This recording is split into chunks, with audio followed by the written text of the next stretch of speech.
গণতান্ত্রিক ধারা ফিরিয়ে আনতে দ্রুত নির্বাচন প্রয়োজন বলে মন্তব্য করেছেন বিএনপি স্থায়ী কমিটির সদস্য আমির খসরু মাহমুদ চৌধুরী। রোববার জাতিসংঘের প্রতিনিধি দলের সঙ্গে বৈঠক শেষে এমন মন্তব্য করেন তিনি। রোহিঙ্গা প্রত্যাবর্তনের বিষয়ে বৈঠকে আলোচনা হয়েছে বলে জানান বিএনপির অন্যতম এই নীতি নির্ধারক। জান্নাতুল ফেরদৌসীর রিপোর্ট। বাংলাদেশ জাতীয়তাবাদী দল বিএনপির সঙ্গে বৈঠক করেছেন ঢাকাস্থ জাতিসংঘ আবাসিক সমন্বয়কারী গোয়েন লুইস ও সিনিয়র হিউম্যান রাইটস অ্যাডভাইজার হুমা খান। রোববার বিএনপি চেয়ারপারসনের গুলশান কার্যালয়ে অনুষ্ঠিত বৈঠকে দলের পক্ষে অংশ নেন মহাসচিব মির্জা ফখরুল ইসলাম আলমগীর, স্থায়ী কমিটির সদস্য আমির খসরু মাহমুদ চৌধুরী, ভারপ্রাপ্ত চেয়ারম্যানের আন্তর্জাতিক বিষয়ক উপদেষ্টা হুমায়ুন কবির ও বিএনপির সাংগঠনিক সম্পাদক শামা ওয়াজেদ।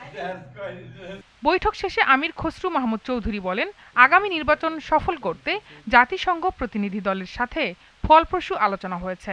এই মুহূর্তে গণতান্ত্রিক অর্ডার ফিরিয়ে আনতে গেলে একটা খুব সহজ একটা নির্বাচনের মাধ্যমে সেই কাজটা আমাদেরকে করতে হবে এবং ফেব্রুয়ারির প্রথমার্ধে যে নির্বাচনের আলোচনা চলছে এটাকে কিভাবে সফলভাবে আমরা সমাপ্তি করতে পারি সেটা আলোচনা। তিনি জানান, রোহিঙ্গা সংকট সমাধান না হওয়া পর্যন্ত বাংলাদেশকে সব ধরনের সহযোগিতা করবে জাতিসংঘ।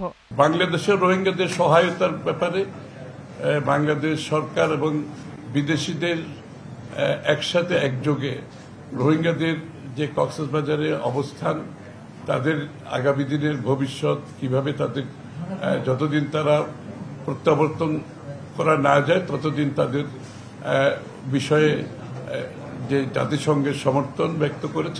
এ সময় ঢাকাস্থ জাতিসংঘ আবাসিক সমন্বয়কারী গোয়েন লুইস বলেন, গণতন্ত্র ও মানবাধিকারের পক্ষে বাংলাদেশের অবদানের স্বীকৃতি দেবে তাদের সংস্থা। How much progress has been made in the country and the very important moment now in the lead up to the elections in February as the UN were doing. Jannatul Ferdousi, GTV news, Dhaka.